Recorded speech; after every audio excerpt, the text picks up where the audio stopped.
এমনও কিছু মানুষ আছে যারা আপনার পিঠ পিছে এত বদনাম বলবে আর আপনার সামনে দিয়ে এত ভালো সাজবে। আপনি যদি বুঝে নেন, সেই মানুষগুলো চিনে নেন, তাহলে তাদের থেকে 10 হাত দূরে থাকুন, কারণ তারা খুবই ভয়ানক হয়। আর কোনো কারণে যদি তারা বুঝতে পারে যে আপনি তাদের প্ল্যান বা তাদের এগুলি বুঝে নিয়েছেন, তাহলে কিন্তু তারা আপনাকে বিভিন্ন ধরনের ছলনা দিয়ে আপনার মনটাকে নরম করতে চাইবে। অনেক মানুষকে বলতে শুনি যে বিষাক্ত প্রাণীর থেকে মানুষ নাকি খুবই ভয়ঙ্কর হয়। আসলেই কিন্তু এটা বাস্তব, যেটা আমি হাড়ে হাড়ে টের পেয়েছি।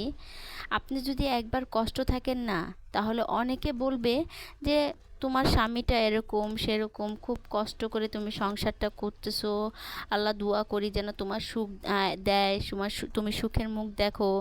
অন্য সব মানুষ হলে সংসার করতো না, তুমি তো ভালোই, অনেক সুন্দর করে সংসার করছো, মানিয়ে গুছিয়ে সংসার করছো। আবার যদি আপনার স্থানটা যদি একটু ভালো হয় না, আপনি যদি দুটা টাকার মুখ দেখেন না, তাহলে আপনাকে কি বলবে, ওই আগে ভাত পেতো না, কি কষ্ট করতো স্বামীর সংসারে, এখন 2 টাকার মুখ দেখে অহংকারী হয়ে গিয়েছে। যেমন অল্প পানির মাছ বেশি পানিতে পড়লে লাফালাফি করে, তেমনই আসলে মানুষ যে কি চায় মানুষই জানে না। একসময় ভালো বলবে, একসময় খারাপ বলবে, একসময় আপনাকে অনেক দোষারোপ করবে, আবার একসময় বলবে এই মেয়েটার তো কোনো দোষ নেই, এই মেয়েটা তো খুবই ভালো একটা মানুষ।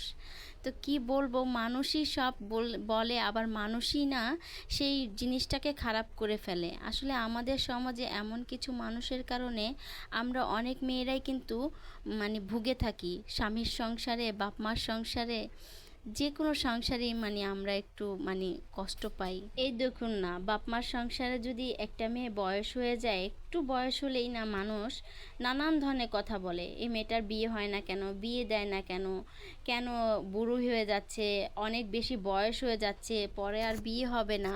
যখন বিয়ে হয় তখন আবার বলে এই মেয়েটা সংসার করতে পারবে না, মেয়েটার দোষ আছে, মেয়েটা এরকম ছিল সেরকম ছিল, মেয়েটার এদিক দেখেছি ওদিক দেখেছি, মানুষ নানান ধরনের কথা যে এভাবে বলতে পারে, আসলে জানা ছিল না। আমি আমার অভিজ্ঞতা থেকেই বলছি, অনেক মানুষকে আমি এরকম দেখেছি, অনেক মানুষের জীবনে এমন ঘটনাটা হয়ে থাকে। তো কি আর বলবো, আমরা মানুষরাই সব কিছুই দোষ খুঁজি, আবার আমরা মানুষরাই সব কিছু ভালো বলে থাকি। আসলে আমাদের ভিতরে হয়তো খুঁতটা বেশি। যাই হোক, আলু ভর্তা বানিয়েছি, কাঁকরোল ভর্তা বানিয়েছি, এই তো মজা করে ভাত খাচ্ছি। আজকে কিন্তু খেতে খেতে চলে যাচ্ছি। ভিডিওটা ভালো লাগলে শেয়ার করে দিবেন। সবাইকে অসংখ্য অসংখ্য ধন্যবাদ আমার ভিডিওটা এই পর্যন্ত দেখার জন্য। কথা হবে নেক্সট ভিডিওতে। সবাইকে আসসালামু আলাইকুম।